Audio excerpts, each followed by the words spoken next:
repentez-vous de tous vos péchés. Le Saint-Esprit entrera certainement en vous. La lumière du soir est déjà revenue. Bien, bonjour à tous, c'est la rentrée, donc fini les vacances, on reprend avec les bonnes habitudes. Donc je vais reprendre avec mes partages. Comme je disais, c'est gratuit, sans argent, sans rien payer. Donc les deux premières vidéos, je parlais sur le programme de Dieu, que j'avais fait en deux parties. La première partie, je montrais comment est-ce que Dieu travaille tantôt avec Israël, tantôt avec les nations, mais à des périodes différentes. Et la deuxième partie, du coup, je parlais du rétablissement de toutes choses, comment est-ce que la doctrine qui avait été pervertie donc a été rétablie progressivement par le Seigneur en envoyant ses messagers, jusqu'au dernier messager de l'âge de la fin qui est Frère Branham. Et voilà, j'ai essayé par plusieurs manières montrer cela sur base des Écritures. Mais du coup là je vais aborder rapidement un autre sujet sur la révélation, parce qu'on aura beau dire tout ce qu'on peut, tout ce qu'on veut, et même lire toutes les écritures qu'on voudra lire, cela n'aura jamais de sens tant que cela ne nous sera pas révélé. Ainsi la révélation est donc la chose la plus importante. Donc lorsqu'une personne vient t'apporter un message disant de la part du Seigneur, il ne suffit pas juste de dire oui, ok, on croit, c'est vrai, ou on n'y croit pas. Mais je pense que l'attitude serait d'abord d'aller prier, de savoir est-ce réellement la volonté du Seigneur, afin que cela nous soit révélé personnellement. Et ce n'est que quand c'est révélé personnellement que cela est réellement concret en nous et qu'on peut réellement tirer le plein bénéfice de la chose. Donc comme je disais, je vais parler sur la révélation. Donc je vais lire Hébreux chapitre 11, l'écriture qui parle de la foi. Donc Hébreux chapitre 11, versets 1 à 6, on dit ceci. Or, la foi est une ferme assurance des choses qu'on espère, une démonstration de celles qu'on ne voit pas. Pour l'avoir possédée, les anciens ont obtenu un témoignage favorable. C'est par la foi que nous reconnaissons que l'univers a été formé par la parole de Dieu, en sorte que ce qu'on voit n'a pas été fait des choses visibles. Car par la foi, donc c'est par la foi qu'Abel offrit à Dieu un sacrifice plus excellent que celui de Caïn. C'est par elle qu'il fut déclaré juste, Dieu approuvant ses offrandes, et c'est par elle qu'il parle encore, quoique mort. C'est par la foi. Donc c'est par la foi qu'Enoch fut enlevé pour qu'il ne voie point la mort et qu'il ne parut plus parce que Dieu l'avait enlevé. Car avant son enlèvement, il avait reçu le témoignage qu'il était agréable à Dieu. Or, sans la foi, il est impossible de lui être agréable. Car il faut que celui qui s'approche de Dieu croit que Dieu existe et qu'il est le rémunérateur de ceux qui le cherchent. Donc je vais reprendre au début. Or, la foi est une ferme assurance des choses qu'on espère, une démonstration de celles qu'on ne voit pas. Vous voyez, donc la foi est donc une ferme assurance des choses qu'on espère. Donc on a une assurance ferme sur quelque chose qu'on espère, donc on ne possède pas. Une démonstration de celle qu'on ne voit pas. Donc une démonstration de ce qu'on ne voit pas. Comment peut-on démontrer, être capable de démontrer, donc être tellement sûr, avoir une ferme assurance de quelque chose qu'on espère, quelque chose qu'on espère, donc c'est-à-dire qu'on ne possède pas, si cela n'est pas quelque chose qui nous a été en réalité révélé. Donc la foi, c'est donc quelque chose qui nous a été révélé. La Bible dit que la foi vient de ce qu'on entend. Donc c'est la parole de Dieu qui a été apportée, qui nous a été apportée, qui nous frappe et qui a un écho dans notre cœur, dans notre âme et qui fait qu'on a une assurance en cela. Donc cela nous a été révélé, cela agit dans notre cœur, cela a de l'effet en nous. Et ce qui fait que comme on écoutait cette parole et on y met foi, donc cela agit dans notre cœur, cela nous touche, alors on s'y accroche fermement. C'est là où frère Branham dira que la foi, c'est quelque chose qui vous a été révélé. Je vais lire ça. Donc je vais lire quelques citations de frère Branham montrant l'importance de la révélation. Et je vais voir cela avec la Bible aussi. Donc notamment dans les ondes du temps de la fin, frère Branham dit, qu'est-ce que la foi? Il dit, la foi, c'est quelque chose qui vous est révélé, qui n'est pas encore là. Mais vous croyez que ça viendra. La foi, c'est une révélation de la volonté de Dieu. Donc, par révélation. Donc, c'est donc quelque chose qui vous a été révélé, qui vous frappe au cœur, qui frappe votre cœur et que vous y saisissez. Vous vous en saisissez. Vous voyez? Donc, la foi vient de ce qu'on entend. Ce qu'on entend nous frappe dans notre cœur et fait qu'on s'y accroche. Vous voyez? Donc, la foi est une révélation. Maintenant, une révélation, il y a 2 points importants sur la révélation. C'est que la révélation, 1, elle est individuelle. La révélation est individuelle. Et aussi, la révélation, c'est Dieu qui la donne directement et non la chair et le sang. Je vais aller dans Matthieu chapitre 16. Il est dit ceci.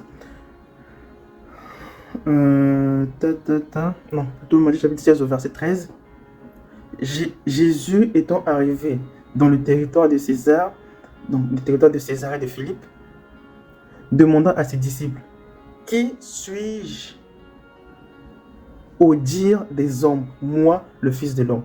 Ils répondirent, les uns disent que tu es Jean-Baptiste, les autres Élie, les autres Jérémie, ou l'autre les prophètes. Vous voyez? Et vous, leur dit-il, qui dites-vous que je suis? Donc c'est bien ce que les autres disent. Ils disent je suis ceci, je suis cela. Ok, oui, mais vous, qui dites-vous que je suis? Vous voyez? Alors Simon Pierre répondit, tu es Christ, le Fils de Dieu, le Fils du Dieu vivant. Jésus, reprenant la parole, il leur dit, tu es heureux, Simon, fils de Jonas, car ce ne sont pas la chair et le sang qui te l'ont révélé, mais mon Père qui est dans les cieux. Vous voyez? Et moi, je te dis que tu es Pierre, et que sur cette pierre, je bâtirai mon église. Donc là on parle donc de la révélation. Donc, Simon Pierre avait donc la révélation de qui était le Seigneur Jésus-Christ. Et au début, Jésus dit, qu'est-ce que je dis que je suis? Mais après, il dit, non, vous, qui dites-vous que je suis? Donc, la révélation est une chose individuelle. Donc, vous, personnellement, qu'est-ce que vous en pensez de la parole qui vous a été donnée? Vous voyez? C'est beau de dire, un tel a dit, oui, ok, mais vous, qu'est-ce que vous en pensez? Donc, la révélation est donc une affaire personnelle. Il dit, ce n'est pas la chair et le sang qui te l'ont révélé. Vous voyez? Donc, ce n'est pas un homme ou une école, une étude, un livre spécial qui vous l'a apporté, mais c'est le Père qui est dans les cieux. Donc, il s'agit d'un acte spirituel, un acte surnaturel, le Seigneur qui vous le révèle dans votre cœur. Et c'est cela, en réalité, qui produit la foi. Et c'est ça, la foi, c'est une révélation, quelque chose qui vous est révélé personnellement, individuellement. Et ce n'est pas la chair et le sang. Donc, ce n'est pas une personne qui donne à quelqu'un d'autre la révélation, mais c'est parti d'une expérience personnelle qui permet de pouvoir avoir cette révélation. Et vous remarquez, c'est parce qu'il a eu cette révélation qui lui a été dit, je te donne les clés. Tout ce que tu liras sur terre sera lié au ciel. Donc, les clés du royaume. Parce qu'il avait cette révélation. Donc, d'où pour montrer que la révélation est très, très capitale. Après, quand on poursuit, il dit même que tu es Pierre, sur cette pierre, je bâtirai mon église. Vous voyez, sur lui, cet homme-là, sur cette révélation-là, le Seigneur bâtira son église. Donc, l'église est bâtie sur la révélation. Il est même dit que sans la foi, nul n'est agréable. Donc, il faut y avoir la foi, il faut y avoir cette révélation en nous. Donc, je vais lire quelques citations en parlant de la révélation, pour ne pas être trop long. Donc, notamment, donc je mettrai ces citations en bas. Donc, dans l'union invisible, on a vu ceci. Et la révélation, c'est tout ce qui compte. La révélation de la parole. Vous voyez? Donc, la révélation, c'est tout ce qui compte. Il dit, qu'est-ce qu'une révélation? Jésus a dit, sur ce roc, je bâtirai mon église. Et les portes de l'enfer ne prévaudront pas contre elle. Donc, une révélation, c'est la foi. Parce que la foi vous a été révélée. Vous voyez? Donc, j'aurais beau lire toutes les écritures, tous les versets, faire toutes les démonstrations sur le sang de la fin, Dieu envoie un prophète, tout cela. Mais cela doit être une révélation personnelle. Donc l'attitude à avoir, ce serait d'aller prier, demander à Dieu, est-ce la vérité?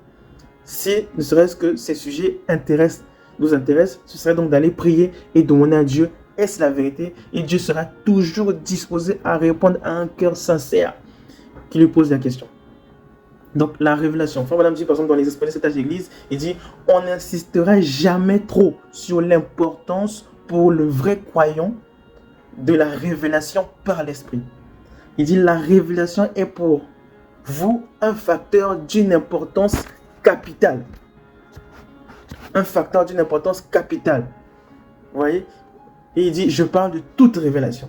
Donc la révélation est donc quelque chose de très important. Et je vais lire encore notamment dans les statuts de l'Église toujours, il dit ceci, souvenez-vous maintenant de ceci, Christ dans la véritable Église, donc Christ en nous, voilà la suite du livre des Actes. Mais le livre de l'Apocalypse nous montre que l'esprit de l'Antichrist allait s'introduire dans l'Église pour la souiller, la rendre tiède, formaliste et sans puissance. Donc il dévoile dans le livre d'Apocalypse, donc ça dévoile Satan dans toutes ses œuvres et tout. Et il dit ceci, Satan a horreur. Vous voyez, donc Satan, il s'oppose à cela. Il a cela en horreur. Satan déteste la révélation. On va dire si, parce qu'il sait, donc Satan, il sait que si les gens reçoivent la véritable révélation de la véritable Église et de ce qu'elle est, de ce qu'elle représente, de ce qu'elle peut accomplir de plus grandes œuvres, alors elle sera une armée invincible. S'ils reçoivent une révélation, une véritable révélation des deux esprits, donc de l'esprit de Dieu et de mauvais esprits, agissant dans le cas de l'Église, et que par l'esprit de Dieu, que les gens discernent l'esprit de l'Antichrist et qu'ils résistent, Satan sera impuissant face à cette Église. Donc vous voyez, donc la révélation nous rend en réalité infaillibles. Quand vous allez lire, parce que je n'ai pas continué, il dit ceci, donc je vais continuer dans Matthieu 16, il dit ceci, donc au verset 18, il dit, donc au verset 17, pardon, Matthieu 16, 17, tu es heureux Simon Pierre, fils de Jonas, car ce n'est sans ni la chair qui te l'a révélé, mais c'est mon Père qui est dans les cieux, et moi je te donnerai, et je dis que tu es Pierre, okay, et que sur cette pierre je bâtirai mon église, et que les portes du séjour des morts ne prévaudront point contre elle. Vous voyez? Je te donnerai les clés du royaume. Donc les portes du séjour des morts ne prévaudront point contre elle, contre l'église. L'église qui est donc basée sur la révélation. Vous voyez, donc la révélation nous rend donc infaillibles. Parce que la révélation, c'est la foi. Et la foi est infaillible. Quand Dieu donne à une personne la foi pour accomplir quelque chose, en réalité, il lui donne la possibilité d'accomplir cette chose. Vous voyez?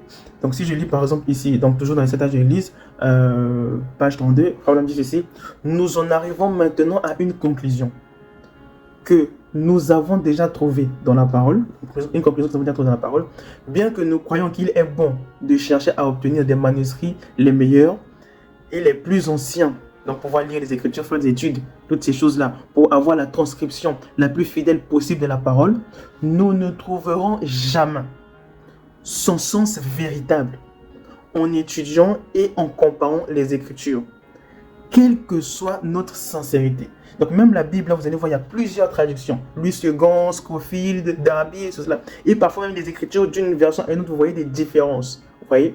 Donc la lettre tue, mais l'esprit vivifie. Comment l'esprit vivifie? Au moyen de la révélation. Vous voyez? Donc il est dit ceci. Donc nous ne trouverons jamais son sens véritable en étudiant et en comparant les Écritures, quelle que soit notre sincérité. Seule une révélation provenant de Dieu pourra le rendre clair. C'est exactement ce que dit Paul. Donc il dit, et nous en parlons non avec des discours concernant la sagesse humaine, mais avec ce qu'enseigne le Saint-Esprit. 1 Corinthiens chapitre 2, verset 15. Vous voyez, la véritable révélation, c'est quand Dieu interprète sa propre parole en confirmant ce qu'il a promis. Donc Dieu vient interpréter, vous interprétez à vous personnellement sa propre parole. Cela devient une affaire individuelle. C'est là que vous avez cette révélation, c'est là que vous avez la foi. Donc j'aurais beau tout démontrer, mais l'attitude à avoir, c'est d'aller prier devant Dieu. Est-ce vrai? Sommes-nous au temps de la fin? As-tu envoyé un prophète? As-tu envoyé des messagers? Est-ce vrai? Où devons-nous te servir? Dans quelle église? Dans quelle région? Donc Dieu sera toujours disposé à répondre. Vous voyez? Il dit ceci, je continue à faire voilà, il me dit, oh, combien nous en avons besoin de la révélation par l'Esprit. Nous n'avons pas besoin d'une nouvelle Bible.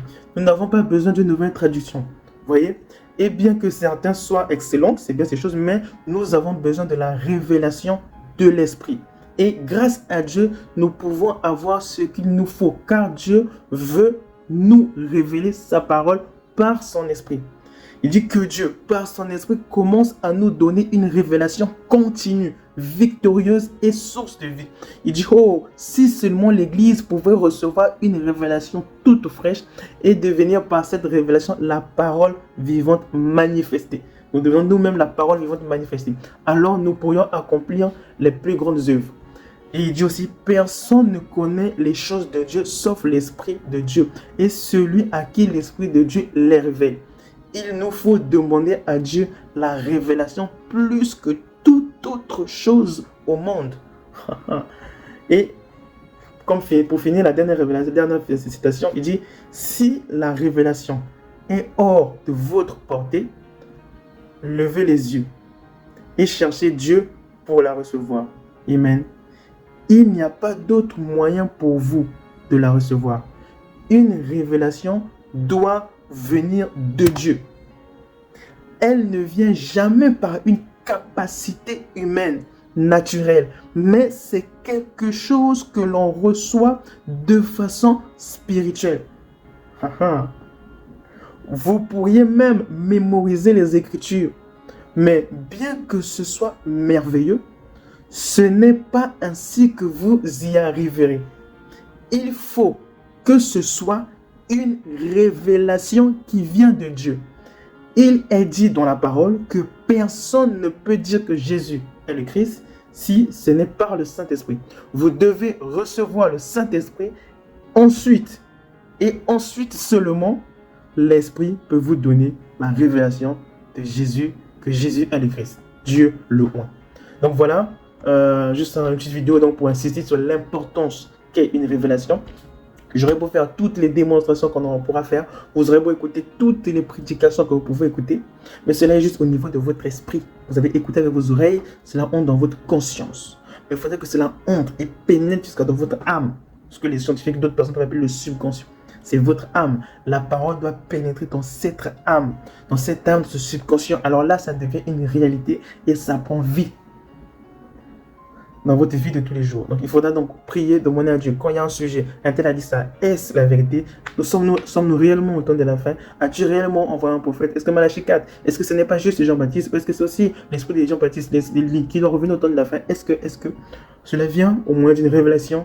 Que cela soit une expérience personnelle pour chacun de nous? Bien, que Dieu vous bénisse. Jeunes et vieux, répentez-vous de tous vos péchés. Le Saint-Esprit entrera certainement en vous. La